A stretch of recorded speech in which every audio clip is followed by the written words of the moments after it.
इस वीडियो में हम लोग फास्ट कैलकुलेशन का तरीका को सीखेंगे। तो सबसे पहले जानते हैं फास्ट कैलकुलेशन क्यों जरूरी है। तो गणित के किसी भी प्रश्न को कम समय में हल करने के लिए क्या क्या जरूरी हो सकता है। तो गिनती, पहाड़ा, जोड़, घटाव, गुना, भाग, लसो, मसो, वर्ग, वर्गमूल, घन और घनमूल। तो इन सब में आपको पकड़ मजबूत करना पड़ेगा। और पकड़ मजबूत करने के लिए आपको सबसे पहले तो इन सभी का बेसिक पता होना चाहिए और जानते हुए भी इन सभी को प्रैक्टिस करते रहना चाहिए, क्योंकि एक ही चीज़ को बार बार प्रैक्टिस करते हो तो वो चीज़ आपके लिए आसान बन जाता है। तो चलिए एक एक करके सबको देखते हैं। तो फास्ट कैलकुलेशन करने के लिए सबसे पहले आपको गिनती आना चाहिए 1 से 100 तक की। उसके बाद आपको लिखने आना चाहिए, जैसे कि मैंने कहा 17 लिखना है, 35 लिखना है डायरेक्ट, 31 तो 31 लिखना है, 87 लिखना है, 57 लिखना है, 69 लिखना है, 802 लिखना है, 1,05,302 तो 1,05,302 लिखना है, 4,73,537 तो 4,73,537 लिखना है। इसे बिना सोचे लिखना है। अब पहाड़ा में आते हैं। तो पहाड़ा आपको 2 से 30 तक याद होना चाहिए और डायरेक्ट याद होना चाहिए, जैसे 7 चौका 28, 17 6 102, 18 8 है 144। इस तरह से याद होना चाहिए आपको। 25 9 225, 30 8 है 324 और 1 0, 27 6 162। तो इस तरीके से आपको याद होना चाहिए। अब आते हैं जोड़ में। तो सबसे पहले आपको 1 से 9 तक के संख्याओं को एक दूसरे के साथ जोड़ने की प्रैक्टिस करना है। जैसे 1 + 1 2, 1 + 2 3, 1 + 3 4। उसी प्रकार 1 में 1 से लेकर 9 तक के संख्याओं को जोड़ते हुए प्रैक्टिस करना है। और 2 में भी 1 से लेकर 9 तक के अंकों को जोड़ते हुए प्रैक्टिस करना है। 3 में भी 1 से लेकर 9 तक के अंकों को जोड़ते हुए प्रैक्टिस करना है। 4 में भी, 5 में भी, 6 में भी, 7 में भी, 8 में भी और 9 में भी 1 से लेकर 9 तक के अंकों को जोड़ते हुए प्रैक्टिस करना है, ताकि बिना सोचे आपको इस तरीके से जोड़ते हुए आना चाहिए। जैसे 9 9 18, 9 8 17, 9 7 16, 8 3 11, 9 3 12, 9 6 15, 9 5 14, 9 4 13, 9 3 12, 9 2 11, 9 1 10। इस तरीके से आना चाहिए। अब एक जोड़ को देखते हैं। 9 8 17 के 7 हासिल 1, 7 1 8 6 14 के 4 हासिल 1, 5 1 6 9 15। बस, तो यही आंसर होगा।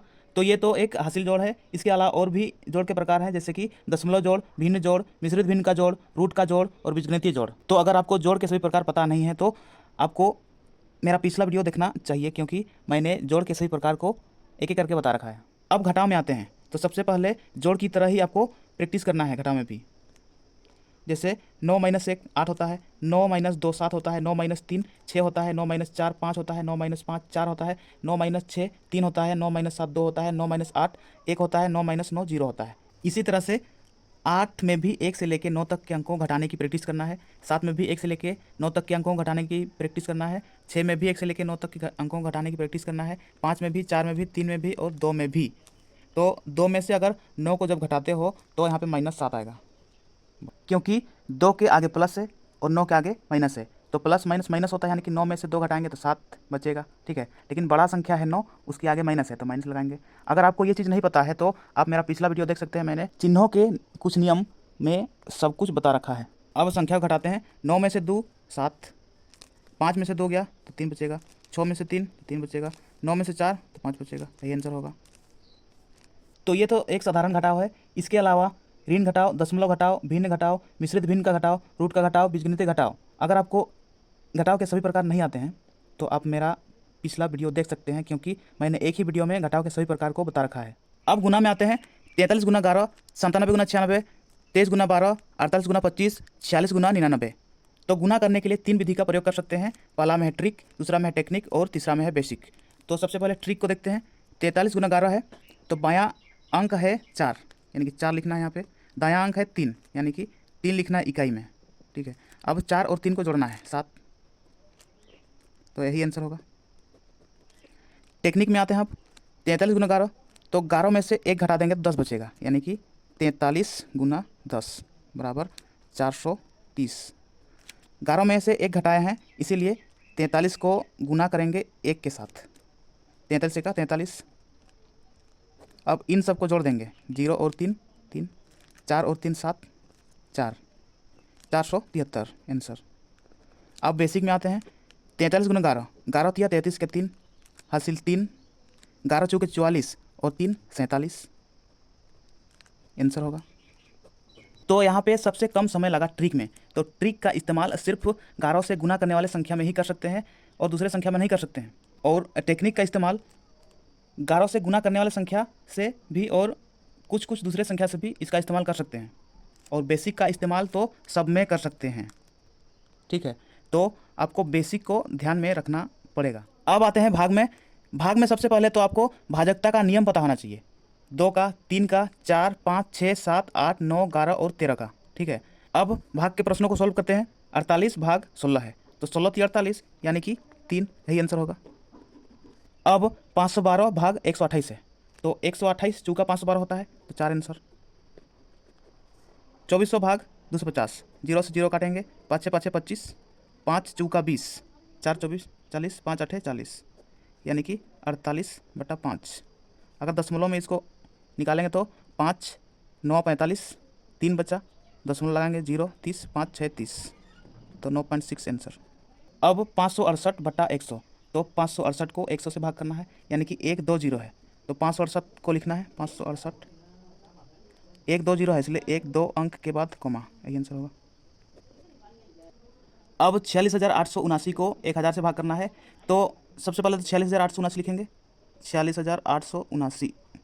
अब 1 2 3 0 है, तो 3 अंक के बाद कॉमा, 1 2 3 अंक के बाद कॉमा, यही आंसर होगा। अब आते हैं लॉसों में LCM। तो यहाँ पे सबसे पहले 4 6 और 12 का LCM निकालेंगे, ठीक है। तो सबसे बड़ा संख्या है 12, इसको देखना है, ठीक है। तो क्या 4 का पहाड़ा में 12 आता है? हाँ आता है, तो 4 तिया 12 काट देंगे। 6 का पहाड़ा में 12 आता है, तो 6 दूना 12, इसको काट देंगे, बचा 12, तो 12 यही LCM होगा, ठीक है। अब 8 24 और 72 में सबसे बड़ा संख्या देखेंगे 72, ठीक है। तो क्या 8 का पहाड़ा में 72 आता है? तो 9 8 72, यानी कि 8 9 72, तो 8 काट देंगे। क्या 24 का पहाड़ा में 72 आता है? तो 24 तिया 72 होता है, तो 24 को भी काट देंगे, बचा 72, तो 72 यही आंसर होगा। अब 3 7 और 11 का LCM निकालेंगे, तब ये तीनों संख्या एक दूसरे से नहीं कटेंगे, इसीलिए 7 तिया 21 गुना 11, 21 गुना 11। अब इसको गुना कर देते हैं, 11 1 का 11 के 1 हासिल 1, 11 दूना 22 और 1 23, इतना यही आंसर होगा। अब आते हैं महत्तम समर्थक में HCF। इसका मतलब होता है हाईएस्ट कॉमन फैक्टर, यानी कि सबसे बड़ा समान गुणनखंड। तो 4 और 8 में सबसे बड़ा समान गुणनखंड, 4 का गुणनखंड करेंगे, 4 1 का 4 और 8 का 4 दूनी 8। तो यहाँ पे सबसे बड़ा समान गुणनखंड कौन सा है? 4, दोनों समान है, तो 4 यहाँ पे महत्तम समर्थक होगा, यही आंसर होगा। अब 12 18 और 42 में सबसे बड़ा समान गुणनखंड निकालेंगे, तो 12 का गुणनखंड करेंगे, 6 दूना 12, 18 का 6 तिया 18 और 42 का 6 7 42, यानी कि समान गुणनखंड, सबसे बड़ा समान गुणनखंड 6 यहाँ पे आ रहा है, तो 6 यही महत्तम समर्थक होगा, यही आंसर होगा। अब आते हैं वर्ग में स्क्वायर, ठीक है। 1 से लेकर 30 तक का स्कोर आपको आना चाहिए, ठीक है। जैसे कि 3 का स्कोर होता है 9, 7 का स्कोर 49, 15 का स्कोर होता है 225, 37 का स्कोर क्या होता है? अगर नहीं पता है तो निकालना है। 7 का स्कोर करना है पहले तो 49, 3 का स्कोर करना है 9, ठीक है। अब 3 7 और 2 को आपस में गुना करना है, जैसे कि 7 दूना 14 तिया 42, यानी कि 1 को छोड़ के लिखना है 42। अब इन सबको जोड़ना है, 9 4 2 6, 9 4 13, तो 1369 यही आंसर होगा। अब आते हैं वर्गमूल में स्क्वायर रूट, ठीक है। तो 169 का वर्गमूल होता है 13, ठीक है। तो कैसे होता है देखो, यहाँ पे 2 का जोड़ी बनाना है दायां साइड से, 2 का जोड़ी, 1 का जोड़ा नहीं है तो अकेले रखना है। तो इकाई अंक यहाँ पे 9 है, तो किसका स्क्वायर करने से इकाई अंक 9 आता है? तो यहाँ पे 3 तिया 9 होता है, 7 7 49 होता है। अब यहाँ पे 1 को देखना है, किसका स्कोर करने से 1 से अधिक नहीं होगा? तो 1 का स्कोर करने से 1 से अधिक नहीं होगा। अब या तो 13 हो सकता है या फिर 17 हो सकता है। इसको चेक करने के लिए 1 के बाद वाला संख्या यानी कि 2 से गुना करना है।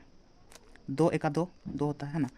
2 से अगर 1 छोटा है तो छोटा वाला संख्या, 2 से अगर 1 बड़ा है तो बड़ा वाला संख्या लेना है। तो 2 से 1 छोटा है, छोटा, तो छोटा वाला संख्या लेना है, यानी कि 13, यही आंसर होगा, ठीक है। अब आते हैं वर्गमूल 9604, इसका वर्गमूल निकालना है। 2 का जोड़ी बनाना है 0 4, इधर 96 का, ठीक है। अब इकाई अंक 4 है यहाँ पे, तो किसका स्कोर करने से इकाई अंक 4 आता है? तो एक तो 2 का आता है, 2 दूना 4, और आता है 8 का, 8 या 64, ठीक है। अब 96 को देखना है, किसका स्कोर करने से 96 से अधिक नहीं होगा, ठीक है। तो 9 तो 9 अगर 10 का करते हैं 10 10 से 100 होगा, है ना, तो 9 ठीक है। अब या तो 92 होगा या फिर 98 होगा। तो इसको चेक करने के लिए यहाँ पे 9 से 1 बड़ा 10, 10 से गुना करते हैं, 10 9 90। अगर 90 से अगर ये छोटा है तो छोटा वाला संख्या, और 90 से बड़ा है तो बड़ा वाला संख्या, यानी कि बड़ा है, यानी कि 98, यही आंसर होगा। अब घन में आते हैं क्यूब। क्यूब आपको 2 से लेके 20 तक याद करना पड़ेगा। जैसे कि 8 का क्यूब होता है 8 8 64 8 512। 11 का क्यूब होता है 1331, और 32 का क्यूब होता है, अगर इसको पता नहीं है तो 2 का क्यूब करना है 8, 3 अंक तक लिखना है 1 2 3, ठीक है। अब 3 का क्यूब करना है, 3 3 9 27। अब क्या करना है, 32 गुना 3 गुना 2 गुना 3, 3 गुना 2 गुना 3, इन सबको आपस में गुना करना है और यहाँ पे लिखना है, ठीक है। 3 दूना 6, 6 3 18, यहाँ तक 18, 18 दूना 36 के 6, एक अंक छोड़ के लिखना है, 36 के 6 हासिल 3, 18 तिया 54, 54 और 3 57, 57। अब जोड़ देना है 8 6, यहाँ पे 7, 7 5 12 के 2 हासिल 1 2 और 1 3, 32,768, यही 32 का क्यूब है। अब घनमूल में आते हैं, क्यूब रूट, ठीक है। तो 1331 का घनमूल क्या होगा? तो इसका 11 होगा। तो 11 कैसे होगा? तो 3 अंक का जोड़ी बनाना है, 331 एक जोड़ी, एक का जोड़ी नहीं है इसीलिए एक को अकेले रखना है। अब इकाई अंक 1 है यहाँ पे, तो किसका क्यूब करने से इकाई अंक 1 आता है? तो 1 का क्यूब करने से इकाई अंक 1 आता है, ठीक है। अब 1 के लिए किसका क्यूब करने से 1 से अधिक नहीं होगा? तो 1 का क्यूब करने से, यानी कि यहाँ पे 11, यही आंसर होगा, ठीक है। अब 9261 का घनमूल निकालेंगे, तो 3 का जोड़ी बनाएंगे पहले तो, ठीक है। 9 का जोड़ी नहीं है इसलिए अकेले रखेंगे इसको। तो इकाई अंक यहाँ पे 1 है, तो किसका क्यूब करने से इकाई अंक 1 आता है? तो 1 का क्यूब करने से इकाई अंक 1 आता है। अब 9 को देखते हैं, तो किसका क्यूब करने से 9 से अधिक नहीं होगा? तो 2 दूना 4 दूना 8, यानी कि 2 का क्यूब करने से 9 से अधिक नहीं होगा, यानी कि 21, यही 21 9261 का घनमूल है आंसर। अब 1,03,830 का घनमूल निकालेंगे, ठीक है। तो 3 का जोड़ी बनाना है सबसे पहले, तो उसके बाद 3 का जोड़ी, ठीक है। तो इकाई अंक यहाँ पे 3 है, तो किसका क्यूब करने से इकाई अंक 3 आता है? तो 7 का क्यूब करने से इकाई अंक 3 आता है। अब 103 के लिए किसका क्यूब करने से 103 से अधिक नहीं होगा? 5 5 25, 5 125 होता है, 4 चौके 16 चौके 64, यानी कि 4 होगा यहाँ पे, ठीक है। तो यहाँ पे 47, यही आंसर होगा। तो ये था फास्ट कैलकुलेशन का तरीका। अगर आपको इन सभी का बेसिक नहीं पता है तो मेरा पिछला वीडियो देख सकते हैं, क्योंकि मैंने पहले ही सभी के लिए अलग अलग वीडियो बना रखा है। तो चलिए वीडियो को यहीं समाप्त करते हैं, मिलते हैं नेक्स्ट वीडियो में। तब तक के लिए अपना पढ़ाई करते रहिए, ख्याल रखिए अपना और अपने माता पिता का। धन्यवाद।